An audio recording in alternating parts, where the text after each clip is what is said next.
to be able to come to some conclusion that the peace prevails in the region.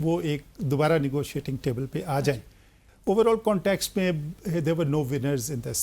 If anything, Iran, because of its courage, bravery, وہ ایک existential threat جو تھی وہ اس کو withstand کیا.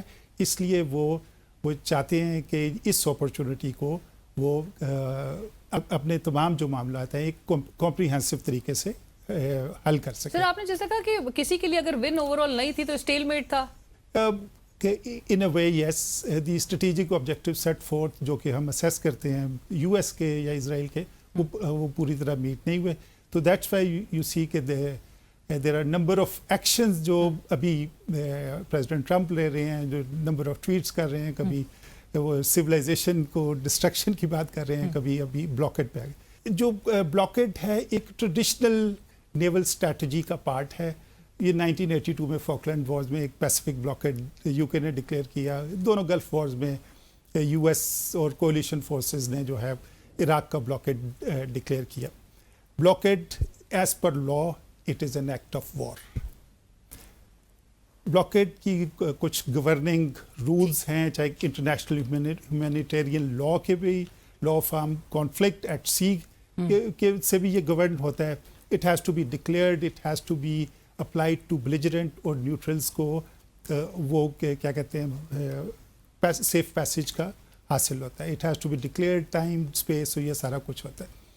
اور یہ امپارشلی اپلائی ہونا چاہیے سب کے اوپر. تو میرا اپنا خیال ہے کہ جہاں پوری دنیا چاہ رہی ہے کہ strait of Hormuz free flow of oil کے لیے اور فری فلو آف ٹریڈ کے لیے وہ قائم رہے, U S has found has gone one notch higher.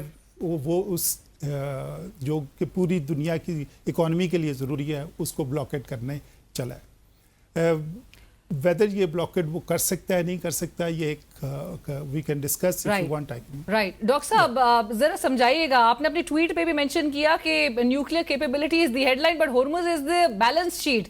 ذرا اس کو ایکسپلین کیجیے گا ڈاکٹر صاحب. میں چاہوں گی کہ اس دونوں جو جس طرح ششاب صاحب بھی کہہ رہے ہیں کہ بلیجرنٹس جو ہے وہ ایک دوسرے کے اوپر ایک پریشر استعمال کرنے کی کوشش کر رہے ہیں, and Hormuz perhaps is a huge ایک strategic deterrent for Iran now, and it knows کہ وہ کبھی بھی بند کر سکتا ہے, کبھی بھی کھول سکتا ہے. سو کتنا کوئی امپیکٹ کریٹ ہونے لگ رہا ہے اور کب تک یہ ہارمز کو ایز اے ٹول استعمال کر سکے گا ایران؟ جی لینا تھینک یو. دیکھیے پہلی چیز تو یہ ہے کہ یہ 3 جنگیں اکٹھی چل رہی ہیں. ایک فوجی ہتھیاروں سے لڑی جا رہی ہے, اس میں بیلسٹک میسائلز آ جاتے ہیں, اس میں ناکہ بندی آ جاتی ہے, اس میں آپ کی جو ویسلز آ جاتی ہیں, ڈسٹرائرز آ جاتے ہیں. تو ایک تو جنگی ہتھیاروں سے, فوجی ہتھیاروں سے جنگ لڑی جا رہی. دوسری اس کے ساتھ ساتھ جنگ چل رہی ہے جس کو میں کہوں گا کہ وہ سیاسی جنگ.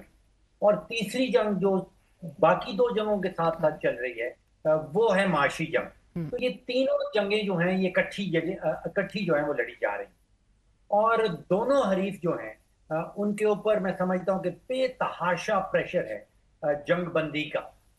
ایران قطعاً یہ نہیں چاہے گا کہ اس کے شہروں کے اوپر دوبارہ سے بمباری شروع ہو جائے. امریکہ قطعاً یہ نہیں چاہے گا کہ تیل کی مارکیٹ جو ہے وہ کوئی $150 پہ پہنچ جائے. اسی طرح جو سیاسی ونڈو ہے وہ امریکہ کے اوپر یہ ہے کہ نومبر میں ان کے جو مڈ ٹرم الیکشنز آنے والے ہیں, اور ٹرمپ نے اس جنگ سے نکل کے پھر وہ ایک پیوٹ لینا ہے امریکہ کے اندر ووٹ حاصل کرنے کا. یہی سیاسی پریشر جو ہیں وہ ایران کے اندر بھی موجود ہیں. وہاں پہ معاشی حالات آپ سمجھیے کہ 40 سے 45% کی جو انفلیشن ریٹ چل رہی ہے ایران کے اندر اس وقت. آپ سوچئے کہ پاکستان میں 6-7% ہوتی ہے تو ہماری چیخیں نکل جاتی ہیں. بالکل. تو پریشر دونوں طرف جو ہیں وہ بے تحاشا ہیں. اگر فوکس کر لیں جو معاشی جنگ چل رہی ہے, یہ اب فوکس ہو گیا ہے اس کا ہرموز کے کنٹرول کے اوپر. ایران نے کنٹرول کر لیا تھا ہرموز کو, اب امریکہ اس کو کنٹرول کرنا چاہ رہا ہے. اور یہ صرف اس میں تیل کا معاملہ نہیں. دیکھیے تیل تقریباً کہا جاتا ہے کہ 1/5 آف گلوبل ٹریڈ, کوئی 2 کروڑ بیرل روزانہ کا وہاں سے گزرتا ہے, اور وہ سمجھ لیجیے کہ تقریباً $2 بلین کی وہ ٹرانزیکشن ہے تیل کی. تیل کے علاوہ فرٹیلائزر یہاں سے گزرتا ہے. تقریباً 16 ملین ٹن سالانہ یہاں سے فرٹیلائزر گزر رہا ہے, جس کا مطلب یہ ہے کہ اگر کھاد نہیں گزرے گی تو پھر خوراک نہیں اگا پائیں گے. تو پہلا تیل تھا, پھر خوراک کا معاملہ ہے, پھر اس کے ساتھ سلفر کا معاملہ ہے, پھر امونیا کا معاملہ ہے, پھر ہیلیم کا معاملہ ہے. اب ہیلیم سے آپ سوچئے کہ جو MRI کی مشینیں ہیں جو ہسپتالوں میں استعمال کی جاتی ہیں, ان کو ہیلیم چاہیے. تو آپ سوچئے کہ یہ شروع ہوتا تھا تیل سے, پھر یہ جاتا ہے فرٹیلائزر پہ, پھر یہ سلفر پہ, پھر امونیا پہ, پھر ہیلیم پہ, خوراک آ جاتی ہے, الیکٹرانکس آ جاتی ہیں. اس کا میں سمجھتا ہوں کہ ہمیں احساس ہی نہیں تھا کہ ہرمز کے اوپر تقریباً every aspect of human life depend on Hormuz. دیکھیے انسانی تاریخ میں ہرمز کبھی بھی مکمل طور پہ بند نہیں ہوئی. رائٹ, بٹ ڈاکٹر صاحب میں یہ بھی میں ضرور آپ سے جاننا چاہوں گی بیفور آئی گو ٹو شام صاحب کہ چین جو, اور آپ نے جس طرح سے کہا کہ یہ جو $2 بلین تک کی جو آئل کی ترسیل ہے جس میں چین بھی شامل, اور چین کھل کے اس کی مخالفت کر رہے ہیں اس آبنائے ہرمز کی ناکہ بندی کی. وہ کہتا ہے کہ جو ایران کے ساتھ ان کے تجارتی جو معاہدے ہیں, ساتھ ساتھ وہ جو روٹس ہے اس کے علاوہ ہرمز کے علاوہ بھی وہ وہاں پر استعمال کر رہا ہے. سو اس پوری صورتحال میں آپ کیا فورسی کر رہے ہیں؟ آپ کو لگ رہا ہے کہ چین اور امریکہ کے درمیان اب اس اسٹریٹ آف ہرمز کے معاملے پر ایک اکنامک ایک وار جو ہے وہ چھڑنے لگی ہے؟ دیکھیے دو چیزیں ہوئی ہیں اسٹریٹ آف ہرمز کے حوالے سے. ایک تو یہ ہوا کہ جو 20 ملین بیرل تیل یہاں سے گزرتا تھا, جب ایران نے اپنا فائنل پتہ کھیل دیا ہے تو پھر جو باقی ایکٹرز ہیں اس ایریا میں انہوں نے اس کے متبادل ڈھونڈنے شروع کر دی. اب ایک پائپ لائن جو آلریڈی ایگزسٹ کرتی ہے جو ایپکیک ٹرمینل ہے سعودی عربیہ کا, وہ وہاں سے جاتی ہے اور وہ کھلتی ہے ریڈ سی میں ایک یامبو پورٹ. جو میں نے کل چیک کیا وہ تقریباً 7 ملین بیرل تیل اس کے تھرو وہ منتقل کر رہے ہیں. وہ جنگ سے پہلے کوئی 10 ملین تھے, تو آپ سوچئے کہ اسٹریٹ آف ہرمز سعودی عربیہ کے لیے جو ہے وہ تقریباً اس کی 70% جو امپورٹنس ہے وہ کم ہو گئی کیونکہ وہ پائپ لائن میں چلے گئے ہیں. اسی طرح جو UAE ہے وہ تقریباً 1.8 ملین بیرل تیل جو ان کی فجیرہ کی پائپ لائن ہے وہ وہاں سے گزار رہے ہیں. تو تیل کے حوالے سے تو جو ہرمز کی اہمیت ہے, جو امپورٹنس ہے, وہ کافی کم ہو رہی. لیکن وہ جو فرٹیلائزر کا گزرنا ہے, جو امونیا کا گزرنا ہے, جو سلفر کا گزرنا ہے, جو ہیلیم کا گزرنا ہے, وہ جو قطر کی گیس کا گزرنا ہے, وہ ابھی بھی اس کا بہت بڑا انحصار جو ہے وہ ہرمز کے اوپر ہے. میں ذاتی طور پہ یہ سمجھتا ہوں کہ پریشر سارے ایکٹرز کے اوپر اتنا زیادہ ہوگا کہ کسی طریقے سے کوئی سیٹلمنٹ ریچ ہو جائے. جو انٹرنیشنل واٹرز ہیں اس میں نہ امریکہ ناکہ بندی کرے نہ ایران ناکہ بندی کرے. اس وقت امریکہ شاید یہی کوشش کر رہا ہے کہ اپنی ناکہ بندی کے پریشر میں وہ چین سے پریشر ڈلوائے ایران کے اوپر اور کسی طرح اس کو اسٹریٹ آف ہرمز کو کھولا جائے. رائٹ, ڈسکشن میں وقت ہوا ایک بریک کا, ہمارے ساتھ رہیے.